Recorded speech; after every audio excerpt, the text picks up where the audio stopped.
Joining me now is Democratic Senator Tina Smith of Minnesota. Senator, it's great to have you back on the program. Thanks for your time. What are you hearing from your colleagues about a possible deal on police reform? Well, thanks, Eamon. You know, what I'm hearing is that you've got to try. You've got to have the conversations. My colleague, Senator Cory Booker, is just passionate about making progress on this. And he has demonstrated his capacity to find ways of working together with Republicans on other issues around criminal justice reform.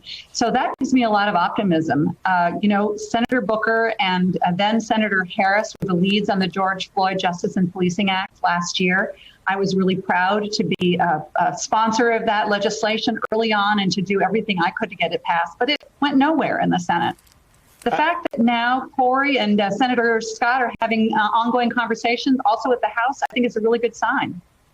I got to ask you, just because it's become, with everything that is happening in your state and the debate about police reform, let's talk about that verdict and what you're hearing from your community members. What have your constituents and others been telling you about what has happened with Derek Chauvin, what is happening with Daunte Wright? Now you have the DOJ investigation, the MPD.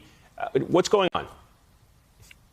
Well, I think you could hear the palpable exhale, the sigh of relief from so many folks in Minnesota when we heard about the 3 guilty verdicts for Derek Chauvin.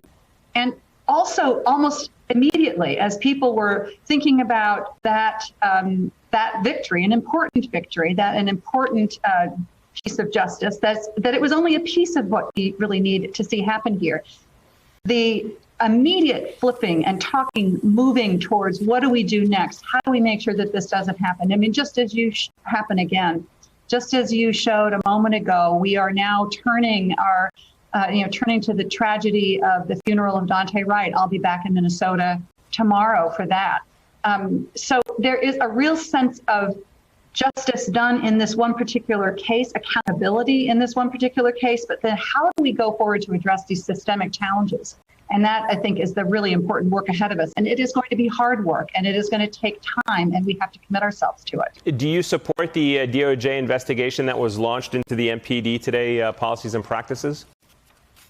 I think it is absolutely the right move. In fact, a year ago, I called on the Trump Department of Justice to initiate a pattern and practice investigation. I mean, this is a way of coming in with an outside eye and looking at the systems and the policies and the procedures and the training in place and saying, how are these contributing to a systematic denial of people's civil rights and a systematic excessive use of force, which I believe is happening in the Minneapolis Police Department.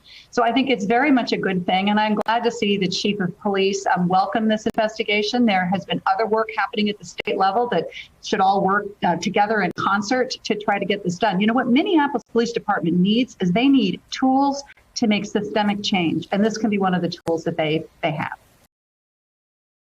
Hey, thanks for watching our YouTube channel. You should know that you can follow today's top stories and breaking news and catch up on your favorite MSNBC shows all in one place.